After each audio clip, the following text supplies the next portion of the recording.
Selamünaleyküm.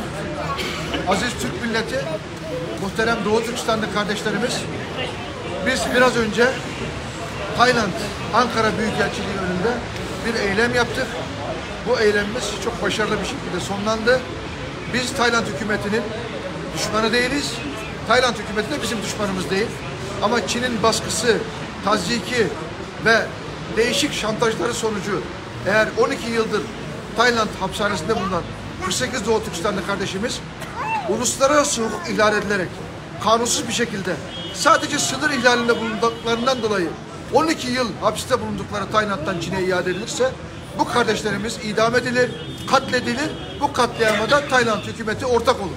Biz bunu Tayland hükümetine izah ettik ve biz düşmanımızı çoğaltmak istemiyoruz. Bize düşman olarak Çin yeter. Biz sizin dostunuzu kazanmak istiyoruz. Bu konuda Tayland hükümetiyle görüşün ve bize olumlu cevap verin dedik. Tayland Ankara Büyükelçisi de Tayland hükümetiyle görüştü ve bu konuda bize rahat olabilirsiniz mesajını verdi. Fakat bu kardeşlerimiz Tayland hapsinden serbest bırakılarak Birleşmiş Milletler gözetiminde ikinci ya da üçüncü ülkelere tahliye edilene kadar biz asla ve asla bu konudan huzursuz olacağız ve bu konuyla ilgili endişelerimiz devam edecek. Şimdi biz Ankara'daki Birleşmiş Milletler Ofisi'nin müdürlüğüne geldik. Burada biraz sonra Birleşmiş Milletler yetkilileriyle görüşeceğiz ve Birleşmiş Milletler'in uluslararası alanda, dünyada hakkı, adaleti, hukuku, barışı tesis etmek üzere kurulmuş olan yaklaşık 250'ye yakın üyesi bulunan Birleşmiş Milletler'in 5 daimi üyesinden birisi Çin. Çin, Birleşmiş Milletler'deki veto hakkını kullanarak bugün Doğu Türkistan meselesini ve Çin'in Doğu Türkistan'daki soykırımını sürekli gündemden düşürmekte ve bunu engellemekte. Yani Sayın Cumhurbaşkanımız Recep Tayyip Erdoğan'ın sık sık gündeme getirdiği dünya 5'ten büyüktür sözü gerçekten tam yerine bulmuş bir söz. Biz inanıyoruz ki dünya 5'ten büyüktür. Buradaki zulmün, Çin'in Doğu Türkistan'daki zulmünün durdurulması sadece Birleşmiş Milletler'in uhdesinde ve görev tanımında değil, bütün insanlığın sorumluluğunda diye düşünüyoruz. Onun için biz şimdi biraz sonra yaklaşık 2-3 kişilik bir ekiple beraber Birleşmiş Milletler'in Ankara'daki temsilcisi, buradaki başkanıyla görüşüp kendisine bu kardeşlerimizin sağ salim, güven içerisinde Çin'e iade edilmeden bize teslim edilmesini isteyeceğiz. Ve bugün bu arada gördüğünüz hanım kardeşlerimiz ve çocuklarımızdan bazıları Tayland cezaevinde bulunan o mahpus, iade edilme riskiyle karşı karşıya bulunan kardeşlerimizin evlatları, hanımları ve onun kardeşleri burada, abileri burada. Eğer bu kardeşlerimiz bir yere gönderilecekse gönderileceği ve iade edileceği tek yer Türkiye Cumhuriyeti Devleti ve Türk milletidir. Çünkü biz Müslümanız ve Türk'üz. Bu bir. İkincisi bu kardeşlerimizin akrabaları Türkiye'de ve bunların haklı olarak iade edilmesi gereken adres de Türkiye'dir. Onun için burada tekrar ediyorum, Çin'e asla iade edilmemeli. Eğer bu iade bütün bu tepkilerimize ve itirazımıza rağmen gerçekleşirse bu işin asıl sorumlusu olan Çin Komünist Yönetimi ve Çin Komünist Yönetiminin Ankara'daki Büyükelçiliği bizim demokratik çerçevede hedefimiz olacaktır. Biz bunun bedelini Çin Büyükelçiliğine her şekilde kanunlar çerçevesinde ödettireceğiz. Çünkü bu oldu bittiyle daha önce bundan yaklaşık 10 sene önce 119 Doğu Türkistanlı kardeşimizi Tayland, Filipinler, Kamboçya gibi ülkelere yaklaşık 3-5 milyar dolar hibe yardımında bulunarak Çin Başbakanı'nın ziyareti sonrası uluslararası hukuk kuralları ihlal edilerek iade edilen 119 Doğu Türkistanlı kardeşimizin öldü mü, kaldı mı, hayatta mı, hangi cezaevinde, son durumu nedir hiç bilgimiz yok. Bunu araştıracak ikinci bir güç de yok. O açıdan aynı hatayı tekrarlamamak için biz burada Birleşmiş Milletler'e bu ihtarda, bu uyarıda bulunacağız. Birleşmiş Milletler de kendi görevini yerine getirir diye umut ediyorum. Esselamu Aleyküm ve Rahmetullah. Hürmetlik Şarkı Türkistanlık muhacir misafir kırındaşlarım, aziz milletim, biz bundan bir net saat burun Tayland'ınki Ankara Turuşluk baş elçihanısı bilen küreştik. Diyadaki kadimlağa bizninki arzularımızı yetkizdik. Yazma revişte ulağa bir takdimde bulduk. Ancak ula bizim bu taraflarımız ne bilirsenler bu 48 kardeşimiz bir lam cinayeti, bir lam günahı Xitayning öttürmen degen bu suikastden kurtuluş için, özünü saklap kılış için Çigrani kanunsuz ötken bir günahı var. Bu kırındaşımızın başka çıkardığı bir günahı yok. Bu hem Tayland hükümetininki, Tayland kanunlarınınki hizmet dairesinde hem halkara kanununki hizmet dairesinde bir cinayet, bir suç emez. Eğer Çigrani atlap ötken olsa, bulanın paralık birdiğen, paralık dilaydiğen, ya ki bulanı kabul kıldığın bir devletki kaytırıp biriş, Tayland hükümetininki siyasi mecburiyeti, kanuni mecburiyeti. Endi ötmüştü bu Allah salı var. Tayland hükümeti bunun 10 yıl burun, biz bakan vaktimizdi bu. Şu 10-13 bin Uygur kırındışımız Külmindin, sak salamet çıkıp, Türkümlep çıkıp, Tayland, Malezya, Filipinler, Endonezya, Kamboçya katarlık bu devletlerden Türkiye'ye sak salamet kelgen idi. Bu kırındaşlarımız evvel Allah andırkası Erdoğan Efendimiz'in, Reis Cumhur, hürmetli Erdoğan'ınki himayesi bilen kelgen. Biz bunları kol tutup ekegen Türkiye'ye. Bu kırındaşlarımızınki kapkagan, Çigradin, kanunsuz ötüdep, bu şu bahane ölen, turbuğu solan 48 kırındaşımız, hazır kıçı 13 kişiliğine yakın Tayland turmuştu turulu. Bu kırındaşlarımızınki tiz arada, pat vakitte, ailelerininki, ayal balları bir yerde, bununki akısı inisi bir yerde. Demek ki bu kırındaşlarımızdan tukkane, uruk tukkanları, aile tabiatları Türkiye'de. 10 yıl burun ekegen balla. Hem de bu balla eğer kaytırıldığın olsa 48 kişi. Bunların kaytırılış orada Türkiye. Her gün Kıtay kaytırılışına biz kabul kılmayız. Eğer Tayland hükümeti bizden dostumuz deyip karayımız.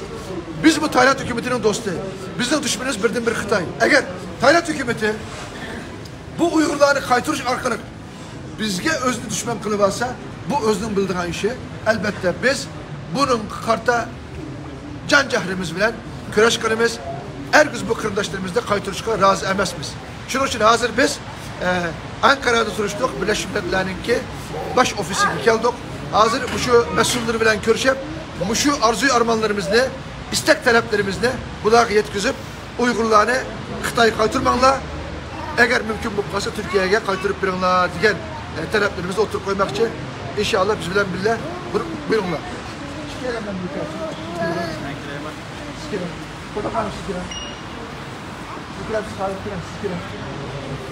Ayarladım. Benimki. Başkanım beni biliyor musun? Ramile baba. Acık gel. Olmasın da. Nasıl baba? Başkanım diğerlerinin aracı alalım isterseniz. Öbürler arar geçsin. Aracı geçsinler sizi. Hakan'la otobüs çıktı. Para arkadaşlarımız otobüs gömülük tutsun tuhaf kalmasın. Biz 5 kişi Birleşmiş Milletler'inki mesulü bilen görüşüp biz sizin kaydedin inşallah. Kiralar. Ramile kelsin, endekin tanısı bakın içmişler. Diğerlerini arabaya alalım. Arkadaşlar diğerlerini arabaya alalım. Kim geliyor buradan?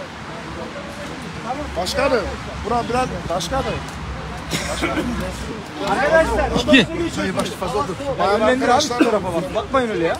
Yönlendirme o tarafa. Şu gelsin, bayanlar gelsin. Şu bayan. Abi çoğunluk olmaz. 2 ya da 3 kişi dedik. Bak 10 kişi yaptık burayı. Seç abi 3-4 kişi. 1, 2, 3 tamam. Matodun 61 tutumunda olsun. Ya siz kiram. Abi çıkıp tutar siz. Bak 1, 2, 3, 4 kişiyiz. Tamam kimler o 4 kişi abi? İşte burada. Bir de şu kardeş Geçsin abi onlar. Diğerlerini alalım mı sol tarafa? Bayanlar ise ver de. Gelen kim lan?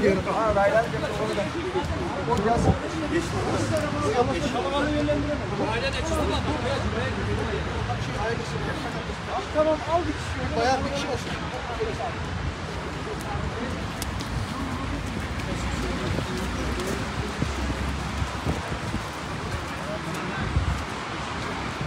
Benim bir resmi tatvanı var.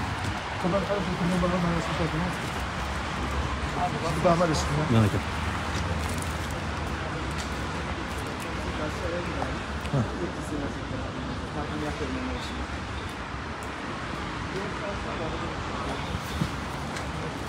Kiralar. Aldı troşu. Aldı troşu.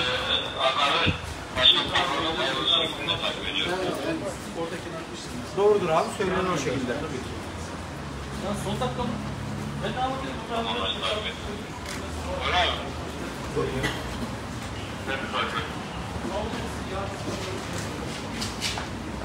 Küçük atak. Kiralar.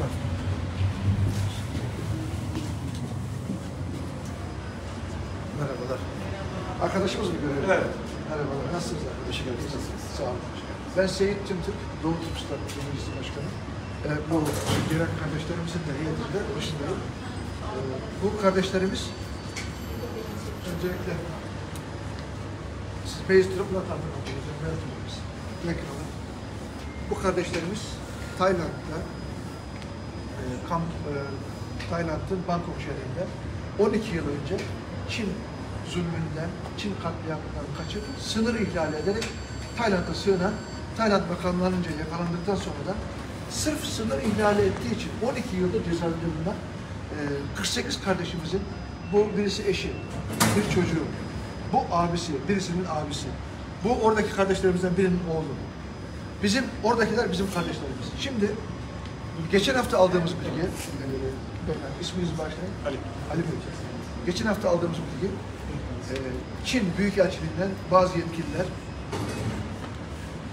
Tayland, Kamboçya'daki, Tayland, Bangkok'taki cezaevine girmiş ve bizim Uygurları ziyaret etmişler, onlarla görüşmüşler, zorla görüşmüşler. Bunların fotoğrafları çekilmiş, parmak izleri alınmış. Bu da çok ciddi bir panik ve endişeye sebep olmuş kardeşlerimizi. Acaba Çinliler bizi geri iade alacaklar mı? Acaba iade alırlarsa bizi cezalandıracaklar mı? Bize katliam mı yapacaklar? Böyle bir endişe olan olmuş ve bizi aradılar. Böyle bir tehlikeyle, böyle bir riskle karşı karşıyayız. Bize sahip çıkın, bizim durumumuzu anlatın. Eğer Çin'e iade edilirsek bizden bir daha haber alamazsınız. Belki bu son haberleşmemiz olur diye böyle haber gönderdi. 10 sene önce yine Çin'in baskısıyla, Çin'in 3 milyar dolar yardım, hibe yardımıyla 119 Doğu Türkistanlı kardeşimiz Tayland ADC kampında, cezaevinde uluslararası ticaret gerçekleştirilerek, yani adeta Doğu Türkistanlar bir ticaret metaı olarak kullanılmış. Çin'e 119 Doğu Türkistan'da 3 milyar dolar karşılığında iade edilmişler. Şimdi 10 yıldır bu 119 Doğu Türkistan'da hayattan öldürmüyor. Hangi cezaevi, hangi kampta hiçbir bilgimiz yok. Bu uluslararası hukuk ihlalidir. İnsan Hakları Evrensel Beyannamesi'nin ihlalidir. Çünkü İnsan Hakları Evrensel Beyannamesi der ki insanların en doğal hakkı yaşam hakkıdır der. Yaşam hakkımız şu anda elimizden alınmış. Haberleşemiyoruz. Doğu Türkistan adeta bir açık hava hapishanesi durumunda. Oradaki akrabalarımızla görüşemiyoruz. Orada 5 milyondan fazla Doğu Türkistanlı Uygur Türk'ü kampta ve cezaevinde işkence görüyor.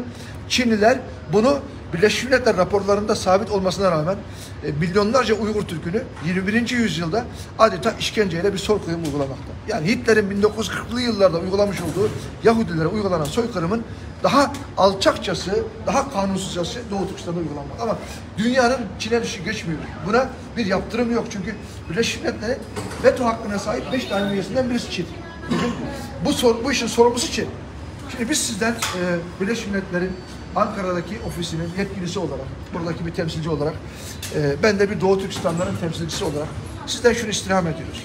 Ve şu cümleyi size okumak istiyorum ve bu emaneti size ben takdim edeceğim. Ve Birleşmiş Milletler bugün dünyada barışın, huzurun, istikrarın, adaletin tesisi için kurulmuş yaklaşık 250'ye yakın, belki daha fazla ülkenin üye olduğu en büyük uluslararası kuruluş.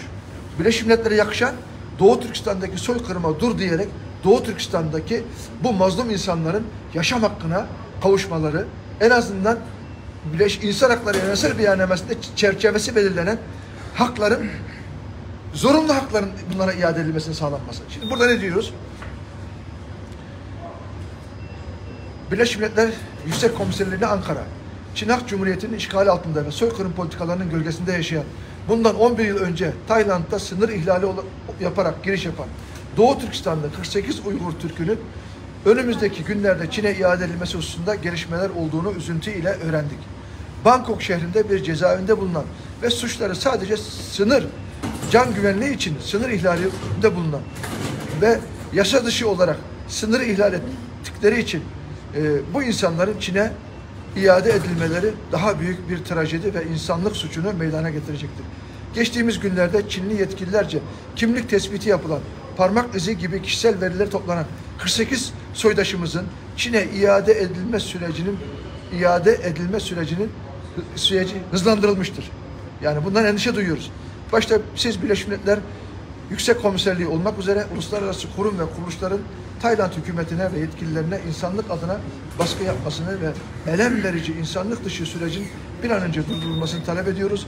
İade sürecinin gerçekleşmesi sonrasında yaşanacakları tam olarak bilmesek de 48 soydaşımızı acılarla dolu işkenceler ve nihayet kanlı infazların beklediği çok iyi biliyoruz. Bu elem insanlık trajedisinin yaşanmaması için bir an önce Tayland hükümeti ve yetkilileriyle temas edilmesi, sürecin durdurulması ve 48 soydaşımızın can güvenliğinin sağlanabileceği başka bir ülkeye gönderilmesi gerekmektedir. Birleşmiş Milletler Yüksek Komiserliği olarak bu elim hadisenin önüne geçmenizi ve 48 soydaşımızı güvenli bir yere nakletmenizi Doğu Türkistanlılar ve tüm insanlık adına istirham ediyorum. Ali Bey çok teşekkür ederim. Teşekkür ederim. Dilekçenizi New York'a ileteceğiz. İnşallah. İnşallah sizin bu ilettiğiniz, New York'a ilettiğiniz, Birleşmiş Milletler merkezine ilettiğiniz bu dilekçe dikkate nazara alınır. Bu kardeşlerimiz Çin'e iadesi engellenir. Çok teşekkür ederim. Ben teşekkür ederim. Peki, sağ olun. Sağ olun. Bu kardeşimiz 10 senedir böyle abimi bekliyorum. Abimle kavuşmak istiyorum. Sizin de yardımınızı bunlar bir şey istiyorum. yapamaz. Alacak o kadar. Gidecek. Görüşmek üzere. Sağ olun. Sen geçelim. Tamam. Öyle değil mi? Tüydü. Tutayım mı? Ayağa geçir. Bir hemşer Harun yapalım mı? Ayağa geçir. Hem bir gün tüketsek bunu. Hem de hazır mesleği ahır bu cümle sözlerini. O vakti tüketsiniz bunu.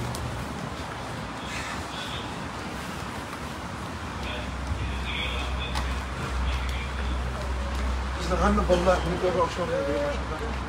Otobüste mi? Vallahi haber yapmazsanız rica ederim size ha. O kadar fotoğraf çekiyorum. Böyle çalışıyoruz.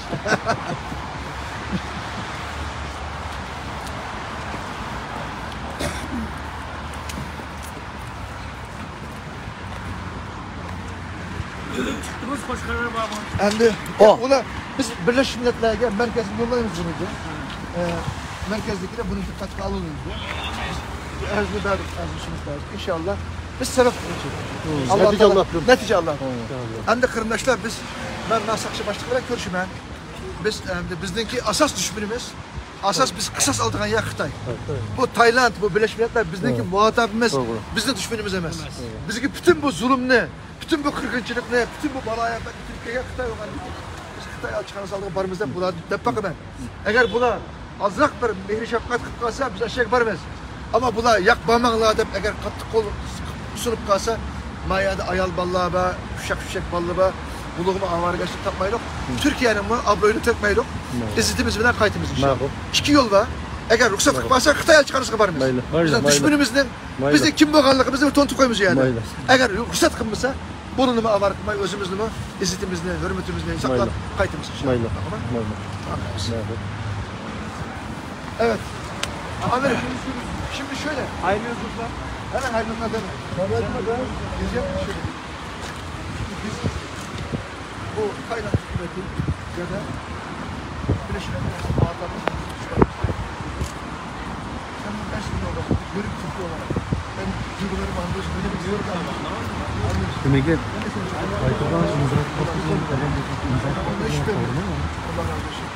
Şimdi mesela biz istiyoruz ki bir mektubu orada getirelim. Yok, şu aşamada orası mümkün değil abi. Aşağıda yaptığımız Tayland'a verdiniz, buraya da verdiniz. Zaten oraya mümkün değil. Orada benim gerektirdiğim var, oraya müsaade edin. Vereceğim. Yaklaştıramam oraya. Çekim yapma abi, sen biz konuşuyoruz. Arkadaşlar yapıyoruz, tamam mı? şey yapın. Evet, oraya müsaade edin. Biz zorlasak ne olur? Yok, müsaade Bizim edin. kalbimizi kırar mısın? Abi çekim yapmaya gerek yok. Tamam. Bunu durma değil, müsaade edin. Ben çekirim var. Tamam çek. Bizim muhatabımız bunlar vasıta. Bunlar Çin'in etkisinden dolayı Anladım. Dediğim gibi oraya yardımcı olabilecek bir şey var. Yok. Yardımcı olabileceğim. Bak ülkeliği burası. Tayland ülkesini yardımcı. 5 dakika müsaade. Yok. Mektubu verip müsaade edin. 5 dakika verip mektubu verip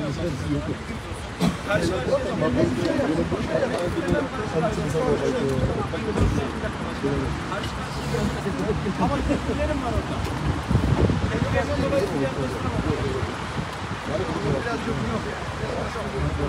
o da kardeşim. o işlere gerek yok. Yardımcı olur.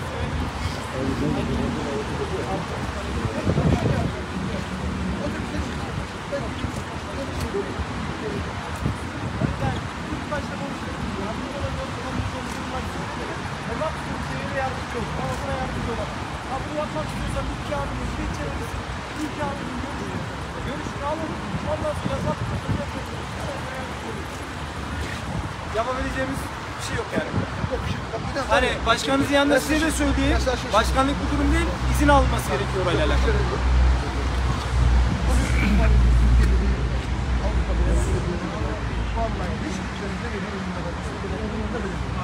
Ben burası bizim kalemiz. Türkiye. Bu abi demin doğu adam tam Pakistan'da değil mi?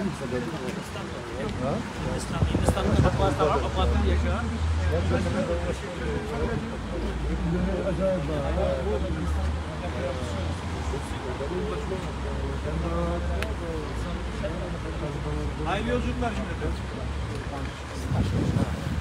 Abine selam söyle.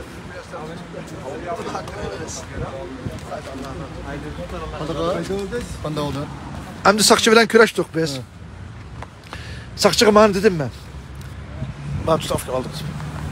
Sakçıya dedim, biz bugün Tayland'daki karındaşlarımız için Tayland elçikanlığı bağladık. Bir yerde nümayişimizi kıldık, elçikanlığı bildiğin kartımızı verdik, bir yerde aldığın cevabını aldık. Hem de Birleşmiş Milletler bu işinki dünya miqyasındaki mesulü, Birleşmiş Milletler'in mesulü bilen küreştik. Ulağa yazgan erzimizni ve taleplerimizni mabalların kaytırılmazlık gerektiğini yetkizdik. Ama bizning düşmanımız ve bizdeki bu günlüğünü gözetken, bizdeki bu zulümlü kılatkan Xitay olgandı ki, Xitay elçikanlığı kaldı verip maballı içimiz bir içindeki azrak açıkını çıkırıversin desem, olmaydı o, biz bunu kılamayız. Bunu kılman insanı biz üyege hazır, 450 çıkıp olduk deydim. 400 şaksı var üyege. Manımız disanlama, topudan çıkarsanlama, üyege kegili koymayımız mümkün emez. Yukurdu kelgen buyruklar deydi. Ben dedim, ondan olsa biz vardık, avtobüsde maşın tutsun balla. Ben özüm çıkıp Xitay'dan ki cellatka bana takdim kılayım yazgan katne desem onu ruhsat kılamayımız deyim. Hem de ben özgür dedim. Eğer mazimen Türkiye'nin zimini olmay, başka bir devletin zimini olsa sizin o diyen gitmem pervayim perekmem. Biz varmız üyege. Ölem ya köremde varmız ama nurgunluğun uygurluğu panalık birip, nurgun mezlumluğu sen iki çıkıp kılıvatkan bir Türkiye olgandı ki, Türkiye bizden bu devletimiz. Biz seninle gitmenlerine ilk alımız. Biz hep kayıtımızda hep cevap verdik. Boptu mu ya? Bıraktı. Allah razı olsun. Ben de baktım. Eğer yok olsam ben özel bir kişi barayım. Kağallı avtobüs tutsun sen bunu mu yoksa koymayız. Hem de topudan kısa kaç 7-8 yıl evvelki gaz yiyen, laz yiyen de Mahmut'tanlı ya. Yani gaz yattık ya laz yattık ama malının abrayı tek çıpsızdı baktım. Babalı bırak yaklaşık oldu. Şu an malının abrayı saklaş gelin. Bu gazın lazlı kokmayımız. Bakar mısın? Makul. Allah'a emanet. Tamak yemek olsa bir yak buraya. Tamak mı? Balını yemedim ben. Yak böyle yiyorsun. Böyle mi zili? Çoğak açkan olsa bir yak böyle tamak geliyor. Ne kadar onunla baba? Baba. Makbuba. Ekile o kadar. Makbuba. Ha, Makbuba. Amca ondan sonra bir şey tatsın vallahi aşkım. Ne gelin kota? Kasım balı bırak. Biz şimdi sabah kahvaltısı bile yapmadık. Öyle yemeyemedik. Restoranda yemek yedik. Oradan göre.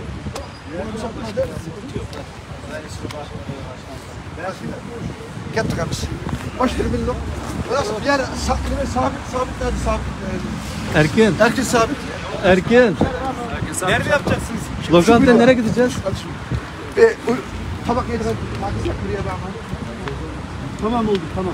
Merkez olmasın, biraz daha çıkışa yakın bir yerde olsun. Çıkışta olur. Arkadaşlar nereye diyorsa o tarafa doğru istikamette bir yemek yiyeceğimiz bir yer. Çıkışa yakın bir yer olsun ya. Samsun yolu üzerine mi gideceğiz? Nereden gideceğiz? Bir yere yoluna Sen o zaman bize otobüse bin. Bize yol tarifi. Uygun başkansı bağla. Kızların Yok, Kızılay olmaz. Oraya, şehrin içi olmaz. Şehrin dışında bir yer. Biz burada oturup burada şeyleri oturup Çatak. Tamam o zaman biz Allah'a emanet. bu ismi uygun açması falan. Mesela Abi şimdi he?